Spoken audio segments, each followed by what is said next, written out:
Hello and welcome again. This is Digvijay Chikara and you're listening to World's Greatest Speeches. Today we are going to talk about Bal Gangadhar Tilak, an Indian nationalist, teacher, social reformer and activist lawyer. Bal Gangadhar Tilak was the founder of the Indian independence movement, a perpetual headache to the British Council rulers. He was recognized by them as the father of the Indian unrest. The masses popularly called him Lokmanya, meaning the one accepted by the people as their leader. Freedom is my birthright, Nasik, May 1917. I am young in spirit, though old in body. I do not wish to lose the privilege of youth. Whatever I am going to speak today is eternally young. The body might grow old, decrepit, and it might perish, but the soul is immortal. Similarly, if there might be an apparent lull in our home rule activities, the freedom of the spirit behind it is eternal and indestructible, and it will secure liberty for us. Freedom is my birthright, so long as it is awake within me. I am not old, no weapon can cut this spirit, no fire can burn it, no water can wet it, no wind can dry it. We ask for home rule and we must get it. The science which ends in home rule is the science of politics and not the one which ends in slavery. The science of politics is the Veda of the country. You have a soul and I only want to awaken it. I want to tear off the blind that was being let down by ignorant, conniving, and selfish people. The science of the politics consists of two parts. The first is divine and the second is demonic.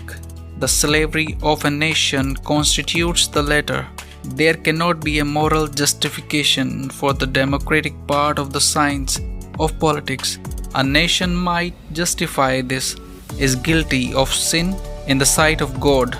Some people do and some people do not have the courage to declare what is harmful for them. Political and religious teachings consist in giving the knowledge of this principle.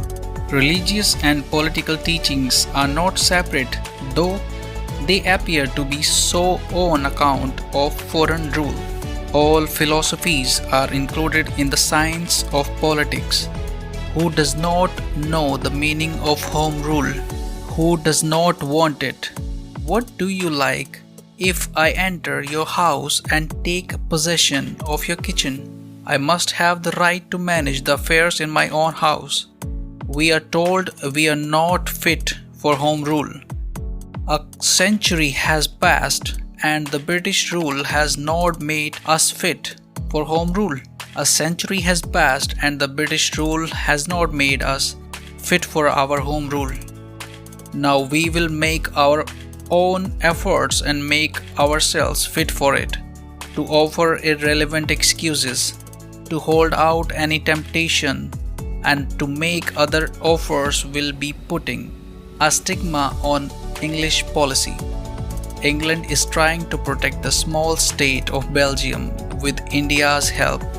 How can it then say that we should not have the home rule? Those who find fault with us are avaricious people, but they are people who find fault even with the all-merciful God. We must work hard to save the soul of our nation without caring for anything.